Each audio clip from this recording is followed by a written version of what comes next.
Kalau abang rasa tak ada sebab nak beli motor ala-ala scrambler ni, Mai dah bagi 4 sebab apa kena beli motor ni.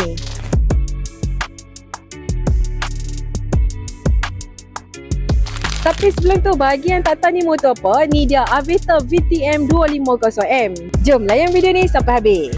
Sebab yang pertama, kalau abang nak keunikan, yang ni lah motor yang sesuai. Tak payah tengok keseluruhan motor, tengok exhaust pun datang memang unik. Motor ni kegunaan dia untuk off-road, tapi nak buat pakai daily pun boleh. Cuma kalau abang nak buat jalan jauh tu, tahan tak tahan je lah duduk atas seat ni. Sebab yang kedua, motor ni dah main siap dengan features off-road. Motor ni dia punya ground clearance pun 209mm, cukup tinggi dah kalau nak off-road. Lagipun dekat bahagian bawah ni ada skid plate, kalau nak off-road terkena benda tajam, selamatlah enjin. Tengok dekat bahagian handle ni, main siap dengan knuckle guard, tak payah nak tambah dah bang. Dia punya exhaust ni memang cukup-cukup tinggi, nak redah ayat pun sesuai. Main dengan teleskopik fork dekat depan, monoshock dekat belakang, nak lenjam memang sedap ni. Sebab yang ketiga, memang sesuai untuk orang yang baru nak mula main motocross. Of course lah bang, tak payah keluar 40-50 ribu nak mula main motocross. Harga motor ni pun bawah 15 ribu saja. So kalau abang baru nak mula, memang ngam dah harga ni. Harga dah murah, main dengan 250cc, berbalik ke tak? Komen kat bawah sat. Sebab yang keempat, of course lah untuk abang-abang yang nak collect pengalaman baru. Kalau abang dah bosan naik skuter, naik moped, belilah motor scrambler macam ni. Selama ni naik motor pergi Reja saja kan, cubalah sekali-sekala masuk off-road. Modal bukan keras pun nak masuk off-road. So try motor ni dulu tau.